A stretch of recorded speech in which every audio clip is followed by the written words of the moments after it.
pour DailyFX qui aura pour sujet, comme toutes les semaines, les positions des banques en ce début de semaine. Tout d'abord, est-ce que vous m'entendez bien? Est-ce que le son est ok, de bonne qualité?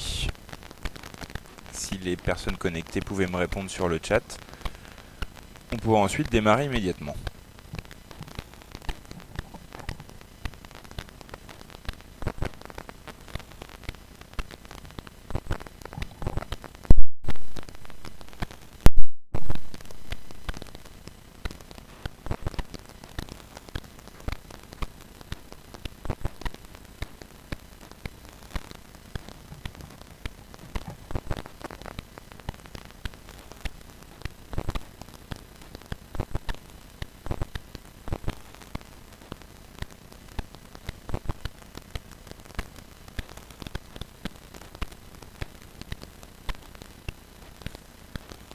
Ok, parfait, ça y est, j'ai des retours qui ont mis un moment à me parvenir, donc parfait, le son est ok. Ok, ça a l'air unanime cette fois, c'est parfait. On va donc pouvoir démarrer ce point sur les positions des banques. Je vais brièvement rappeler ce qu'on fait chez Professeur Forex, enfin ce qu'on fait entre autres, pour ceux qui ne sont pas habitués à ce rendez-vous hebdomadaire depuis maintenant un petit mois. Donc, qu'est-ce que c'est que le portefeuille des banques? Alors, dans ce webinaire, on parle du portefeuille des banques. On fait plein de choses, on fait de la formation, on publie énormément d'articles gratuits tous les jours sur notre site. Et on a un service qui s'appelle PFX Premium qui, entre autres, présente le portefeuille des banques, qui est une compilation et un suivi des positions en cours et en attente des grandes banques sur le Forex. Ce qu'on fait en deux mots, c'est qu'on recherche sur toutes les sources d'informations qu'on peut, les communications des banques sur leur prise de position, ou alors les conseils qu'elles donnent à leurs clients, et on les répertorie dans un tableau pour constituer un portefeuille. C'est des conseils à horizon plutôt swing trading moyen terme, voire long terme. Il y a très peu d'intraday, et donc on suit pas mal de banques. Et 9 paires de devises, bientôt 10 ou 11. Ce qu'il faut savoir, c'est qu'il y a différentes manières d'utiliser ce service. Alors toutes les semaines, on vous en présente des extraits, ça va venir tout de suite après, tout simplement les copies d'écran des tableaux des conseils. Donc il y a 80 conseils clôturés environ par mois, ce qui fait que c'est pas réellement un service de signaux. On peut pas suivre 80 conseils de swing trading ou de moyen terme par mois. Ce qu'il faut savoir, c'est que bien sûr les conseils swing trading moyen terme ont des limites larges et des stops larges également. Donc on peut pas se retrouver avec trop de positions dans le portefeuille, à moins d'avoir un capital important ou à moins de prendre des positions vraiment de taille très réduite. Donc il y a des choix à faire dans les conseils à suivre dans ce portefeuille des banques, qui est avant tout une source d'information. Il faut voir ça comme une source d'information plus que comme un service de signaux. Il y a donc différentes manières de servir de cette source d'information. À chaque fois que le portefeuille des banques émet un conseil, on peut tout simplement le réanalyser par soi-même, voir si on est d'accord ou pas. On peut également se limiter à sa stratégie de trading. Peut-être que vous avez certaines paires de devises de prédilection ou certains horizons de temps de prédilection, où vous aimez bien positionner vos objectifs à tant de pips de votre cours d'entrée. Donc vous pouvez aussi filtrer les conseils du portefeuille des banques en fonction de ce qui correspond à votre style et de ce qui ne correspond pas. Et enfin, on peut aussi analyser les performances détaillées des banques en essayant ensuite de suivre la meilleure banque sur telle paire de devises, la meilleure banque sur une autre paire de devises, de surtout pas suivre telle banque sur telle paire de devises.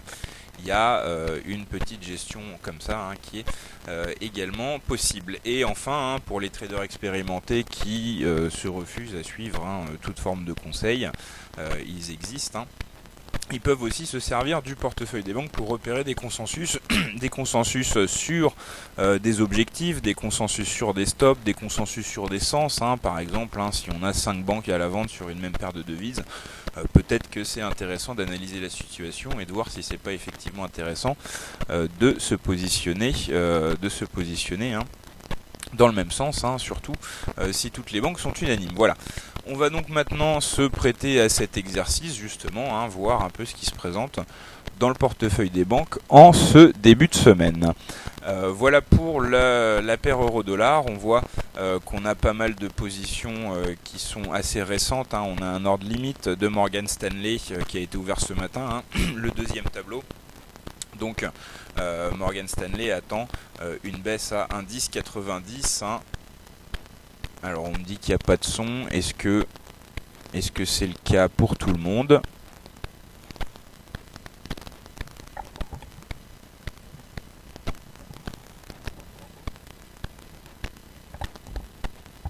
Alors le son, c'est parti pour tout le monde ou alors c'est des problèmes isolés ?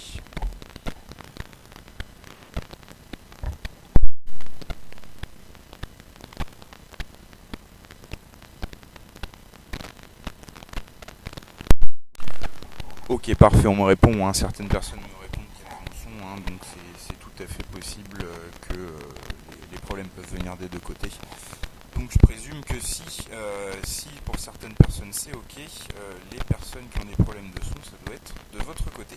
Voilà, donc on parlait de l'ordre limite de Morgan Stanley ouvert ce matin sur euro-dollar, donc on attend une baisse à 1,1090 pour se positionner à l'achat en visant les 1,15. Morgan Stanley place ici un ordre contraire à sa stratégie globale parce que nous qui les suivons toutes les banques, Morgan Stanley répète dans beaucoup d'analyses conserver un avis baissier sur euro-dollar à moyen long terme.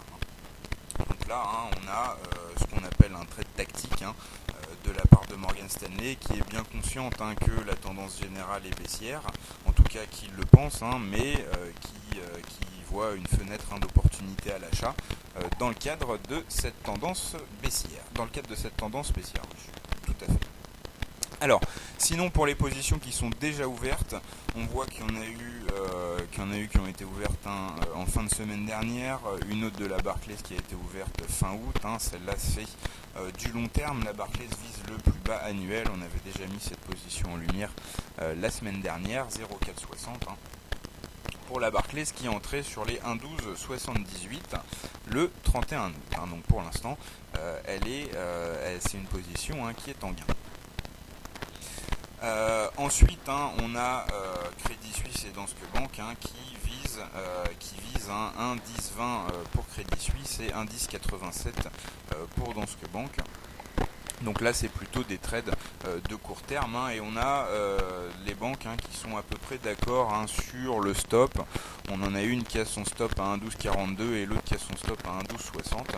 C'est certainement qu'il faut s'intéresser à cette zone autour des 1,1250.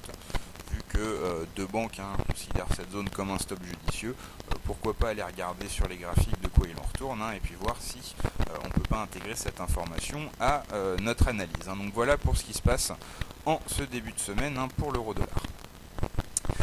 Je vous parlais tout à l'heure de repérer des consensus dans les positions des banques. Là justement je vous en ai mis 3 en lumière qu'on a sur le portefeuille des banques. Consensus vendeur sur AUD-USD avec 4 banques qui se sont récemment positionnées à la vente entre le 23 et le 25 septembre. Des positions de termes variés, de court terme, moyen terme et long terme, comme on le voit sur le tableau.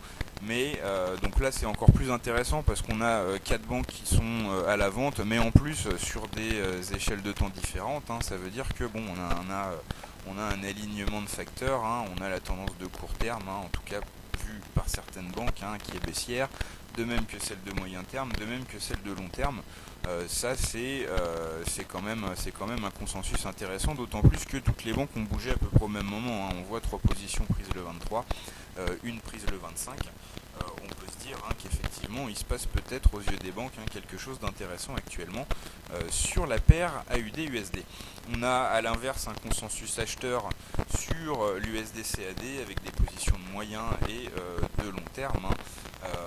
Là par contre au niveau des cours d'entrée c'est assez étalé. On a la position de long terme de JP Morgan qui date du 8 juillet, le 20 août BNP Paribas est entré en position et lundi dernier, le 24 septembre, non c'était pas lundi dernier mais le 24 septembre, Crédit Suisse est donc à son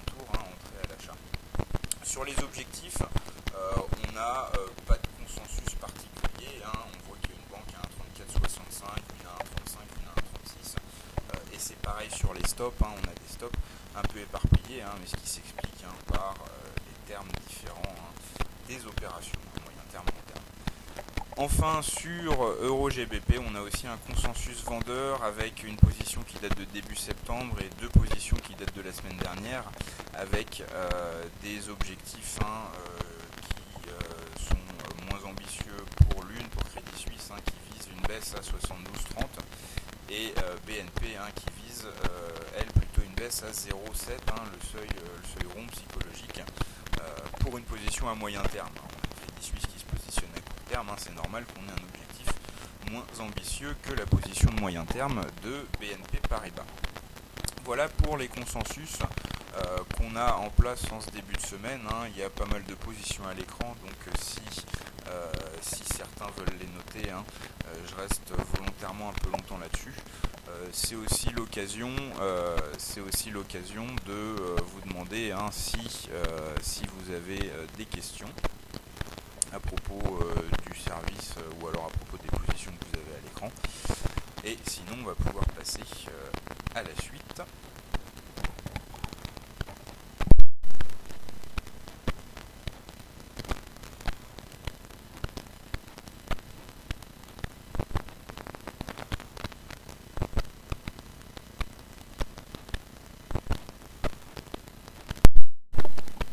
Voilà, donc visiblement pour l'instant, pas de questions, on va pouvoir passer à la suite.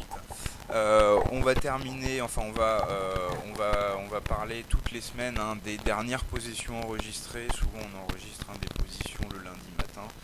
Les banques publient des analyses au cours du week-end, communiquent au cours du week-end, et le lundi matin on a donc souvent des nouvelles positions. Là c'est Morgan Stanley avec l'ordre qu'on a déjà vu tout à l'heure, parce qu'on a parlé de l'euro-dollar, avec un ordre tactique d'achat, un ordre limite d'achat tactique, donc à contre-tendance, avec un cours d'entrée à 1,1090, et elle prévoit aussi un trade tactique de vente, parce que la banque a aussi, tout comme elle a un avis à long terme, moyen long terme vendeur sur euro-dollar, elle a un avis acheteur sur le dollar yen, mais là à court terme elle compte pas se priver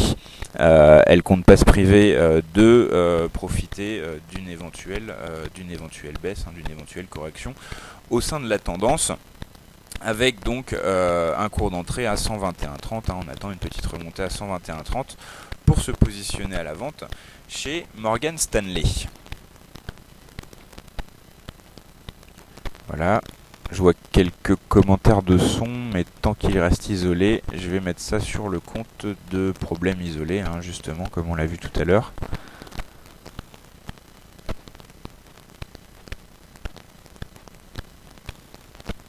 Voilà, et donc pour terminer, on parle souvent des performances, et dans les prochains jours on va mettre un outil assez avancé d'analyse des performances qui permettra en gros d'afficher des classements de banques, quelle est la meilleure banque pour telle paire de devises sur le mois dernier, sur les 3 derniers mois, pas mal de chiffres en ce sens, et là je vous montre ici le récap des performances sur les 3 derniers mois. On voit qu'on a eu les banques qui ont été très actives sur l'euro-dollar, qui a été très difficile à trader. Le trading est difficile pour tout le monde. Pour nous, les particuliers, c'est pas très facile en ce moment sur l'euro-dollar. C'est pareil pour les banques, comme on le voit, vu que sur ces 3 derniers mois, on a beaucoup de banques qui sont intervenues pour, au final, pas mal qui ont eu tort. Alors que sur d'autres paires qui avaient des tendances peut-être un peu plus marquées, qui étaient un peu plus faciles à appréhender, comme AUD-USD, on voit qu'on affiche des belles performances sur les 3 derniers mois. Pareil sur NZD-USD, qui marche souvent de pair avec AUD-USD. Sur l'USD-CAD, on a aussi eu de belles performances. D'où l'intérêt, comme on l'expliquait en début de webinaire, de s'attacher à voir ce service comme un service d'information dans lequel on va aller intelligemment piocher ce qui peut nous être utile, plutôt que comme un service de signaux où on va systématiquement suivre tout ce qui entre dans le portefeuille. Alors, Certaines personnes me font des commentaires sur le son.